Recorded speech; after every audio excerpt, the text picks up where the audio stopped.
Good evening, salutations, my Days of Alive fans.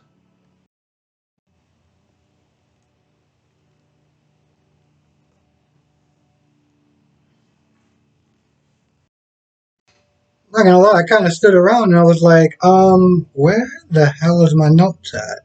So, here's the thing.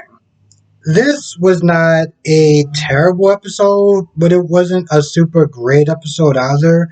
It was kind of one of those in the middle of the road episodes. Like, you can just kind of lay down and chill and just be like, alright, well, I guess there's really nothing on. Alright, let's watch some days. You know? Um,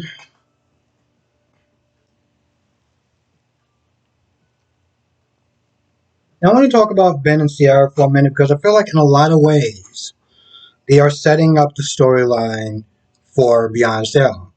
If you saw the previews and everything like that, they're going to be in it. Steve Burns is going to be in it. I cannot wait. I cannot wait to watch season 2 of this show. And unlike the first time when I was watching, I think like maybe one episode or two, and then I just kind of stopped reviewing it. I want to sit there and try to go for all five. Especially seeing how I'm not really watching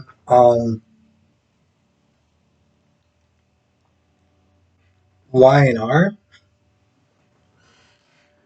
I can only imagine if I was actually sitting there watching Y&R with all the other ones. Oof. But a lot of this stuff is setting up for that storyline. They get a boat from Hope. Um, They see Julie. They talk about sailing around the world and everything like that. All this stuff is leading up um, for their storyline and Beyond Salem, which is going to be coming out, I think, July 11th, I believe. So that was mostly their whole thing. Now, with Sean and Jan Spears, I feel like because there was one point where Sean is kind of mopey and everything like that, and Jan's like, listen, Bella has EJ, you can sit there and talk to me about what's going on, and so he does, and I'm like, bro, you're literally sitting there confining and the woman who practically tortured your wife since high school, okay? So he's sitting there talking about him running into her and everything like that. I'm watching this whole thing. I'm like, really, bro? Really, this is what we're doing now. Now, you know, I'm not saying that they're trying to give the dude excuses, but I understand that he is in a very vulnerable position. He doesn't really feel like he has a lot of people to talk to about what's going on. His wife is must staying with another man. You know, and Jan Spears, you know, birthed his son, so I guess there's something to that. Um, again, it's mostly for the fact that right now he's in a very vulnerable position. So he starts unloading on her and everything like that, and then Julie comes in, and Julie's like, pretty much that's the same thing I'm saying. Like, I don't think your wife would be too happy with you confining, um, and Jan Spears about her.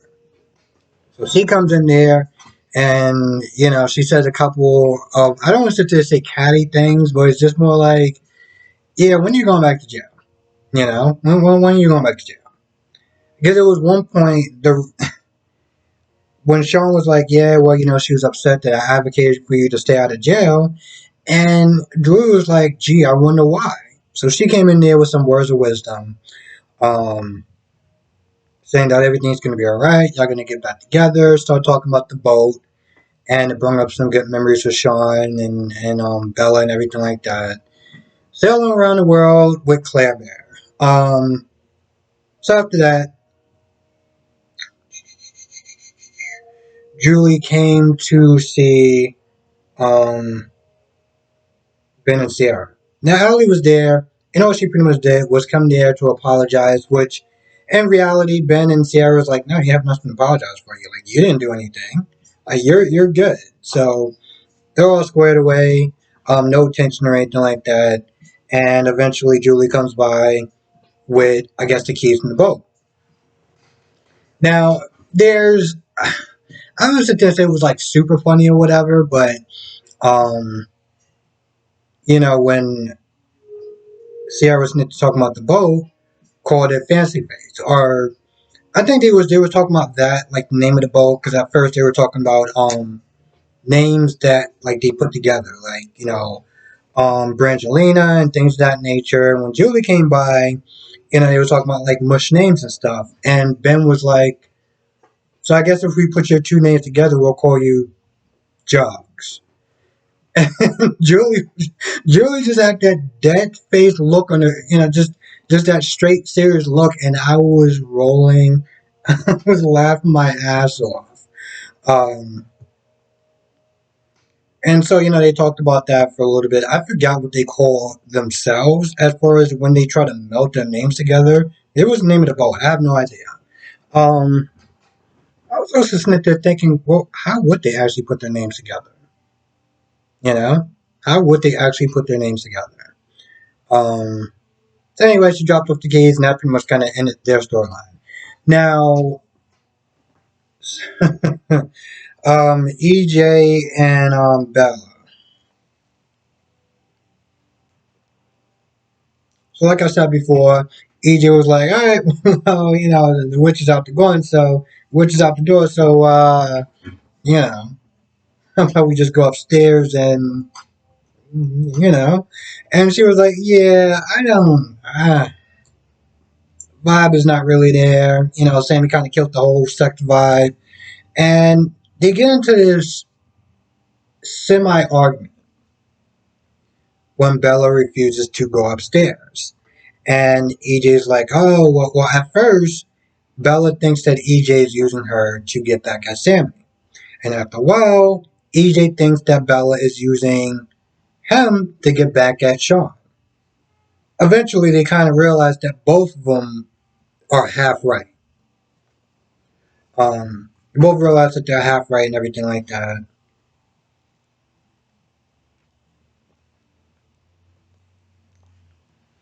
And I'm not gonna lie, for a good little bit, for a very few minutes, the way that EJ kept being like, "So I mean, come on, we could just go back upstairs. Just it's just about me and you. Like I don't even know him. Let's just go upstairs. Let's just And it was sort of like, bro, she kind of said that she's not really sure. So why don't you just take that as no and just kind of put a pin in that whole thing. But for like a good 5 or 7 minutes, he was like, "Let's go upstairs. Let's go upstairs. No, no, let's go. Let's go upstairs. Let's go upstairs." And then towards the end, he was like, "Listen, you're right. We're gonna put a pin in it, and I'm not gonna make you do anything that you don't want to do. I'm not gonna sit there and pressure you." And I'm like, we we're way past we're way past that, bro.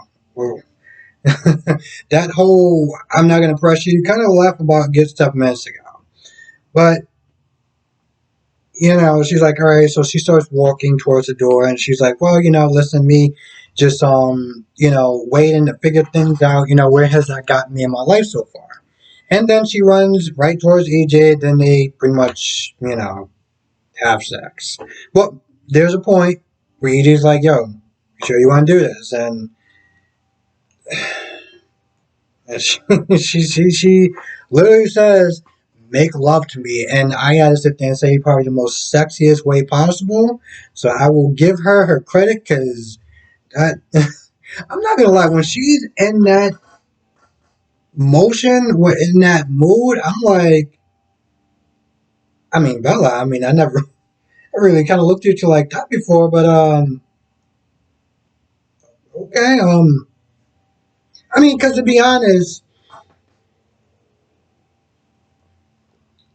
Bella always seems very sweet and sort of innocent a little bit. And so hearing her talk on that raspy, sexy voice, I'm just like, are y'all two the same people? Because I'm kind of at a loss. So anyway, they go upstairs and they play mattress tag. Now after Sammy and Lucas have reminisce about the good old days of Bella doing all sorts of crazy things to, Sammy doing all sorts of things to Bella. Apparently, she tried to sell her on a black market. I'm like, girl, what the hell is wrong with you? It's like, oh well, I got her back. Oh well, you got her back. So wow, that just makes up for it. And this goes through a list of some of her deeds, some of her um past transgressions against Bella. And the point was, Lucas was like, listen, she got every right to sit there and be upset with you.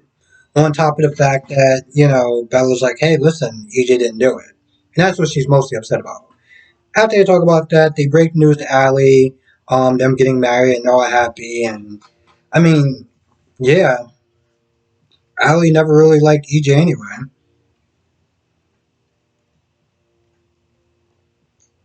And to be fair, as much as I don't like Allie, I completely understand her reasons for not liking EJ. Um, anyway, they're all happy to celebrate and everything like that. And of course, before they left, Sam was like, well, we're all good because there's no more secrets. And I pretty much said all my secrets, so we're good. And Luca's like, yep, we're good. We're so good. I mean, we could not be any better. We're solid. I wonder when Lucas is gonna sit there and tell Sammy about, you know, falling off the wagon. Um,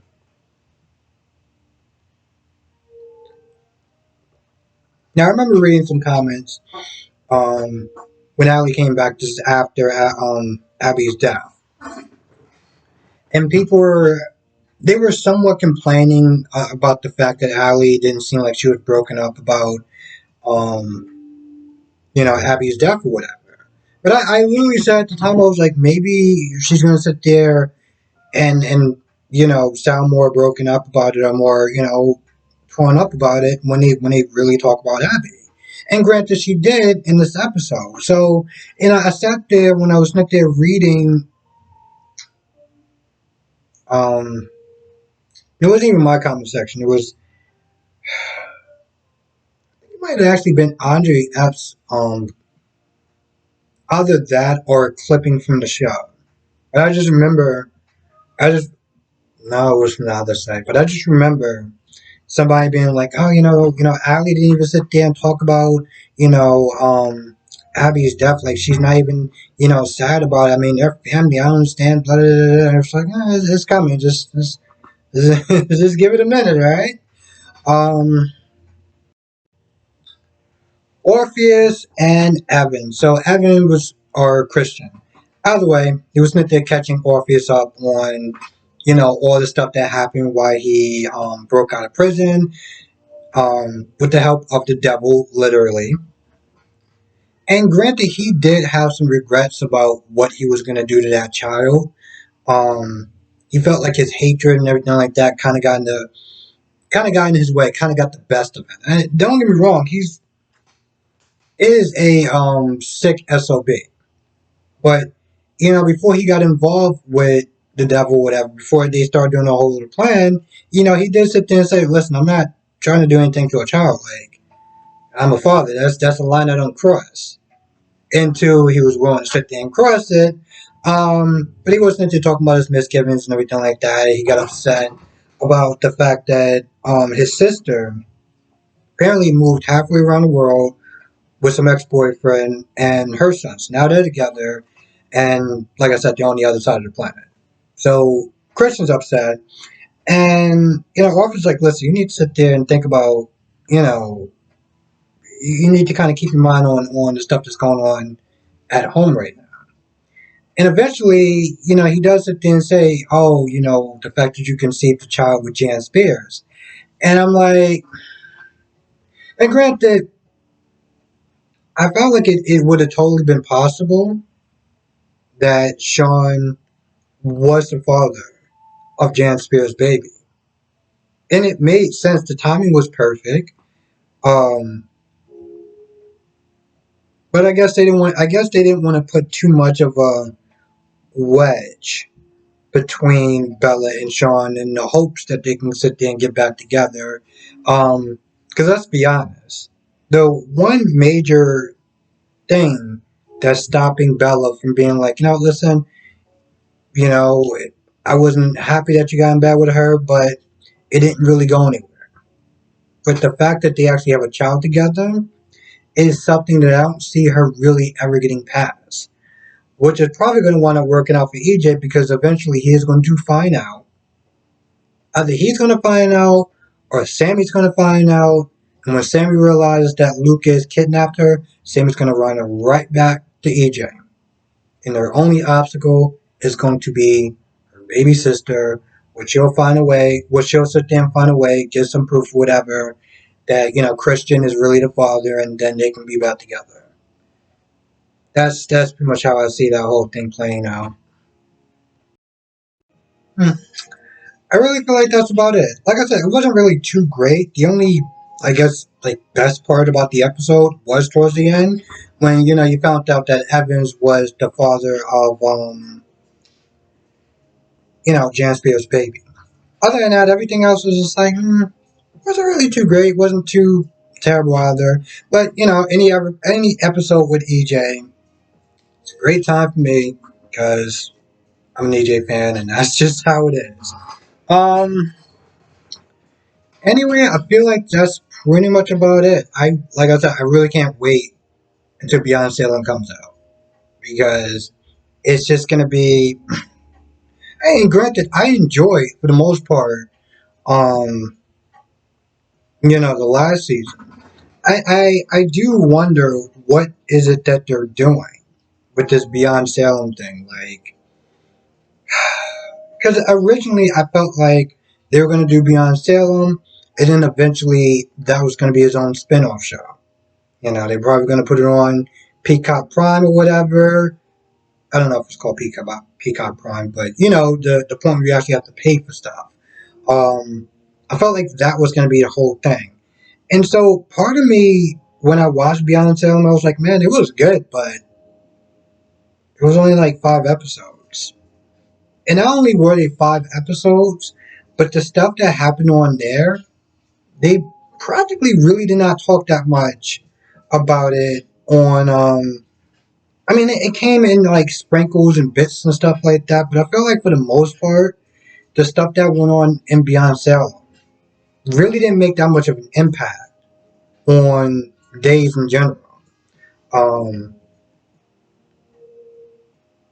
but then again, I guess if you really think about it, I guess it's sort of like the night shift with GH, like that was only on for like a week. Um So yeah, I guess it's not really that bad. I mean, hopefully they do some more with that because I did like even with GH, I did enjoy the night show. Um, anyway, with that being said, I'm gonna go. I want to thank you for watching. Be safe. Let me know your thoughts in the comment section below. See you in the next video.